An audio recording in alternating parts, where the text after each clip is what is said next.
My bridesmaids put together an amazing engagement party for me, but towards the end of it, my friend was sobbing and went home, and today she texted me that everyone should have stopped the party and consoled her during her crisis.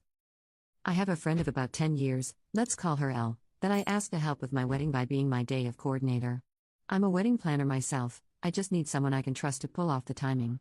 She is a wedding planner in NYC for high-end clients, so I know just how skilled she is firsthand. She was thrilled to work with me. For about 8 months, we met for coffee and chatted every so often to catch her up on my plans. It felt like an absolutely perfect fit. Fast forward to my engagement party. My maid of honor hosted the party and my bridesmaids put it all together.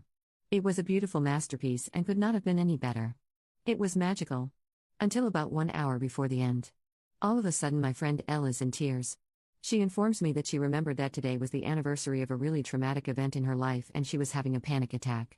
I was so concerned for her and I wanted her to have her privacy and know that I was there for her.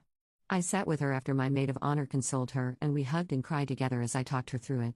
She said she wanted to rejoin the group but ultimately ended up leaving after going to the bathroom without saying anything to anyone. We sent her some texts but knew she would need some time and space before she replied. The next morning, I wake up to a voicemail from Elle saying that she'll no longer be my coordinator because she felt unsupported and betrayed while she was going through a crisis. She felt the party shouldn't have continued and we should have focused on cheering her up as a group. She also felt unthanked for planning my party. I was pretty shocked. Not only by her accusations, but my bridesmaids planned my party and my Mo was the host. Am I missing something here? I apologized to her and told her I really thought I had tried my best to comfort her and help, but that really was not good enough to her and sounded like excuses. I can't stop thinking about how I just feel like I have whiplash about this whole thing. It was supposed to be, and was at first, one of our happiest days leading up to our wedding, but the hours and days following it have just felt like a dark cloud. Now we are 6 months from the wedding with a lot of loose ends and a bruised heart. Am I overreacting? Commenter 1. What a self-centered psycho. Drop her. She's not your friend. Your life should never revolve around her trauma, and her support is one-sided. Commenter 2. Why does everyone feel the need to continually engage with toxic, immature people? You owe this person nothing. No need to hear her out, allow her to spin more webs, shower you with BS excuses, forgive her, nothing. Block her from every platform and device and move forward with your life. Update.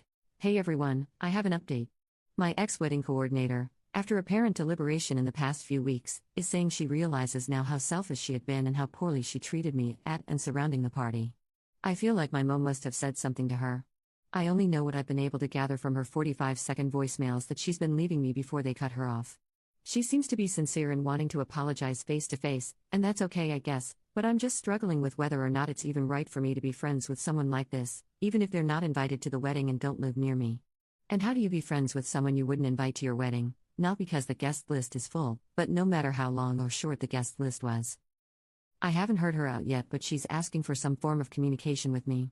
I don't even think I'm willing to have a conversation with her to take her apology, but would probably prefer her to write it to me instead, whether that be email, text, or if she prefers handwriting. I just don't want to be caught in a torrent of rebuttals and buts tacked on to the end of what was supposed to be an apology to me. I'm terrified of getting baited into a conversation where I feel yet again cornered and bullied because she turns it around on me somewhere. My head is a little spinny. Help? Commenter.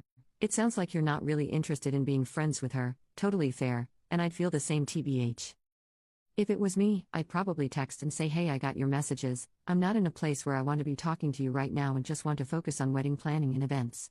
Bet you appreciate the apology and maybe you'll reach out after the wedding. That's probably what I would do. If her apology is genuine, she'll quit bugging you after that. But it sounds like she's got main character syndrome in spades, so she might put up a fuss. Then you can say you're not looking for drama right now, and if she doesn't leave you alone, you'll have to block her until after the wedding. Commenter 2. I forgive you and now I want to forget you, Lauren Conrad. Best answer ever.